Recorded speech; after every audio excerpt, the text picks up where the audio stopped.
Y'all know what's going on. It's time for another episode of Doing Time with Joe. I'm your host, Joe Baker, and welcome to the show. Today I'm going to be doing a follow-up show to a show that my son did called White Boy Cody and the Chicken Heist, right? The reason I'm doing the follow-up to this show because I want people to understand where I'm coming from, my perspective, and how I got to the point that I did, and all the things that I had to learn along the way to help me understand better, and the things that I bound myself to that prevented me from being able to see things from the angles that I needed to see it.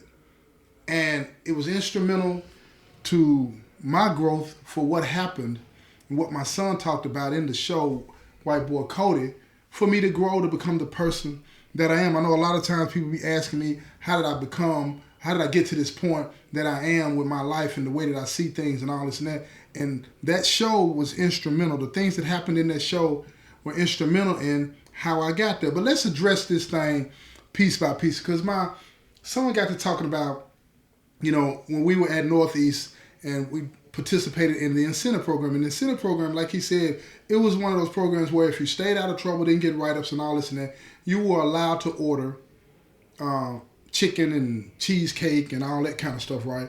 And we did that. And I like chicken.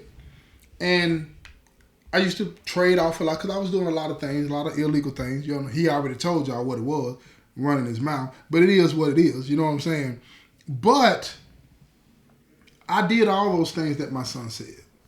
All of those things, And the part for me that was difficult to come to understand was when my son expressed to me how he felt like he had missed out on some things.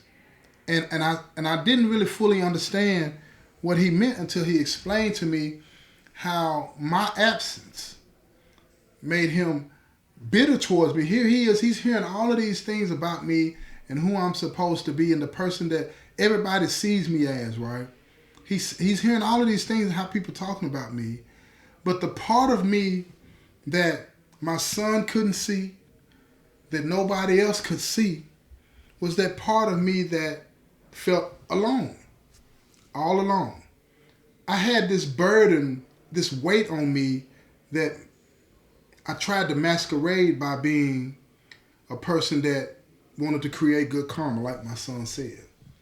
I wanted to find a way within my power to be able to make up for all the harm that I had done. Now keep in mind, at the same time, I'm still selling drugs. I'm still harming the world in that way. But in my mind, I had rationalized to be able to create good karma, that I would treat people fairly. Now, don't get it twisted. A lot of the things that I was contemplating in my mind, it was a process of change. It's a process of change. And during that process of change, what I realized, I got to understand that you got to meet people where they're at. So when me and White Boy Cody used to play chess and we would talk, we got close in the sense that he would confide in me. Because what I saw in White Boy Cody is the same thing that I saw in my son. But I couldn't express that with my son. And I'll get to that, why I couldn't do that later, right? But with White Boy Cody, I could see somebody that was struggling with all the mistakes that he had made and all the things that he had done, having the wreck, you know what I'm saying, and causing all the pain that he had caused to so many people and trying to escape that. But I never could, no matter what I did, I was trying to rewrite the book. And I remember one night when I was at Turner Center and I was talking to my uncle on the phone, and I told him, it was in the middle of the night, it was like 12 o'clock, I found myself up late at night, I just couldn't sleep. So I called my uncle and I was talking to my uncle on the phone, and I broke down and I started crying. And I told my uncle, I said, I don't want to be remembered as the person that caused so much pain, the convicted murderer, and put a period on it, full stop, right? I didn't want to be remembered just for that. And my uncle reassured me that I wouldn't be remembered just for that. He said, but that's on you. You have to change it. He said, you can't change your past, but you can affect your future. This is what my uncle has said to me. But when he said that to me, I didn't realize at the time that was just one step in the process of me becoming a different person. I had to own it. I had to take accountability for what I had done. I couldn't change that. But I didn't want to be that person. I wanted to be somebody else. I wanted to be the type of person that I grew up as. The person that cared about people, that had fun with people, that people liked, and all of these different types of things. But I was in an environment where that was hard to do. Hard to do. I didn't know anybody in here like that. Everybody in here, like I've said in a lot of my shows, they have agendas. They have things that they want to keep secret. So you never really get the opportunity to get to know them. So what I had to learn to do in the midst of all the chaos and the manipulation and all the other things that are going on is meet people where they're at. And in the process of me meeting people where they are at that time, whether they be a junkie, a con man, a swindler, or whatever the case may be, it didn't matter to me. But if I wanted to create good comedy, I had to accept them for who they believed they are in that time, in that moment. And that's what I did. And as the more I did that, the more that became a coping mechanism for me.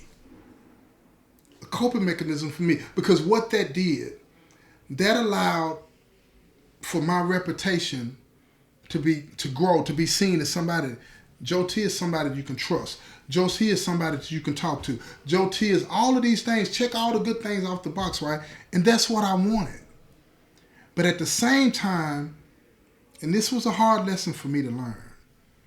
At the same time, I was able to check off all those boxes, right? I wasn't able to forgive myself. I was not able to forgive myself for all the things that I had done. And that inability to be able to forgive myself, it would not go away. It would not go away until the conversation that I had with my son, my youngest son, Boo. When we would talk, it was like a distance between us, right? I love my son. Love him. Both of my sons. I cherish them. I do. But I don't deserve, that's what I felt. And I didn't deserve to be their father. You got to think about it. I abandoned them. I abandoned their mother. I left. It doesn't matter why I abandoned them. And I felt burdened by that. And when you come to prison, you're not thinking that, but I had no excuse not to know what that felt like because my daddy was gone when I was a kid. I had no excuse to not understand what that was going to feel like. But for some reason, it didn't dawn on me when I was out in the streets and doing the silly stuff that I was doing, that I was doing the same thing to my sons that my daddy had done to me and my siblings and my mother. I was doing the exact same thing. And in doing that, I put myself in a situation where I felt like it was easier for me, let me put it this way. It was easier for me to own what I had done to my victims and their family members than it was for me to own what I had done to my own sons. And I don't know how to explain that any other way. I accepted responsibility for what I had done to the people that I hurt. And I own that. And every day, I make sure that I dedicate myself to understanding that making amends is about being a different person. Not bringing harm into the world or negative karma into the world, but bringing positive energy to the world. But when it came to my sons and looking them in the eyes and seeing and knowing, not just seeing, but knowing, because in taking accountability for what I had done, it had awakened all of those things that I felt when I was a child about my father. Hating that he wasn't there, but loving to go see him in the VG. sitting on his knee, because I was a little short dude back then, y'all. But I used to look forward to going to see him at the prison. Couldn't wait to see him. My daddy was a real big man. And when he hugged you, you know, it's like you get lost in his embrace. He could hug all three of us, me, my brother and sister. He could hug all of us at the same time. All of us at the same time. And not one of us missed any part of that embrace. We felt all of it. And I look forward to that. But in awakening that part of me that understood or come to understand what it was that I had done to Montrez and Boo, boy, it got hard for me to face that. It got hard for me to face that. I just didn't know what to do, so I kind of like ignored it. I wanted him to see that I was a different person. From the example that I was setting all around him, no matter where my son went, no matter what prison he was at, it was always somebody at those prisons that would tell him or my oldest son how good of a person I was. And I was hoping that that would be enough. But what I was doing at the same time is I was slowing down the process of my change. Slowing down the process of my change. I knew enough about creating good karma, but not fully embracing that I was hiding behind my inability to forgive myself and the pain that I was dealing with, not wanting to confront how much pain I had caused my two sons and their mother and my family. But mainly for this particular story that I'm telling, my two sons. How do you look at two babies and tell them everything is going to be just fine? You got 2 life sentences. 2 life sentences, man. Plus some. It ain't nothing that you can say but lie. Lie. At different times when both of my sons would ask me, Daddy, when you coming home? I say, I don't know, I'm working on something. What else do you say? Because you can hear it in their voices that they need you. And when I would see my son watching me sometimes, or I'd hear him, I'd look out of my periphery when I'm talking to somebody, like when I be talking to white boy Cody or anybody else, I could see the rage in his face towards me. I could see it. I didn't know what to do with that. I knew he felt some kind of way towards me. I knew it. I'm not going to say my son hated me. He can answer that question for himself. But I know my son was upset with me. And in his way, he wanted me to know how much I had hurt him. But what he didn't understand, y'all, is that I knew exactly how he was feeling. Because my daddy did it to me.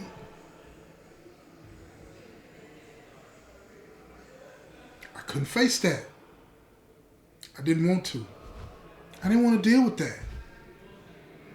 How do you face ruining somebody's life?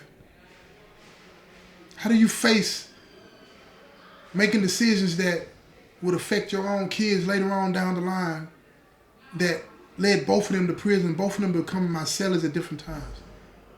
How do you face that? All I knew is that I was going to make sure that I could provide for them in the best way that I knew how. I didn't know how to be no daddy, y'all. I didn't know how to be a daddy. I didn't. I was terrible.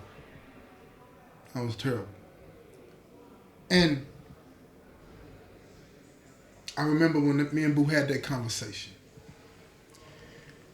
And I told Boo, I said, I don't feel worthy. I don't feel worthy.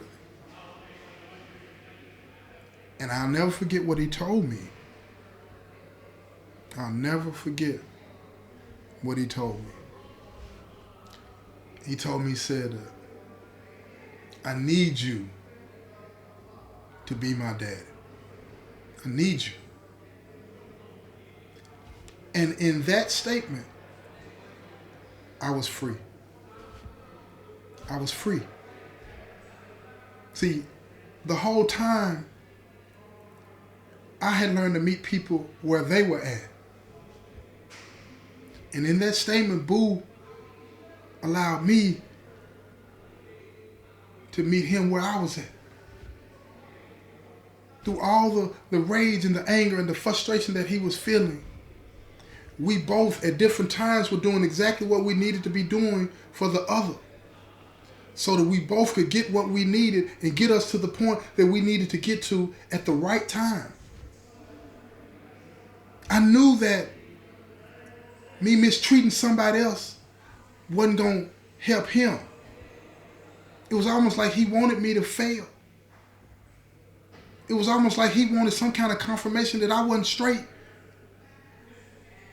But I knew that if I did that, if I didn't help these people that come to me and ask for help, even though they thought they were using me, I knew that I would continue to be putting negative energy back into the world. But why would I care about somebody that's not related to me? Because it doesn't matter. That's why, whether somebody is related to me or not, if they need my help, I'm there. If I can be. If I can be. And sometimes when you're the one that's conscious, and I claim consciousness, y'all. I claim it. Sometimes, actually, most of the time, you're going to be the one that people wipe their feet on. You're going to be the one that people manipulate and use, right? But see, what I learned and what I was trying to show Boo is that they have to live with all the bad stuff that they're doing. I know what that feels like.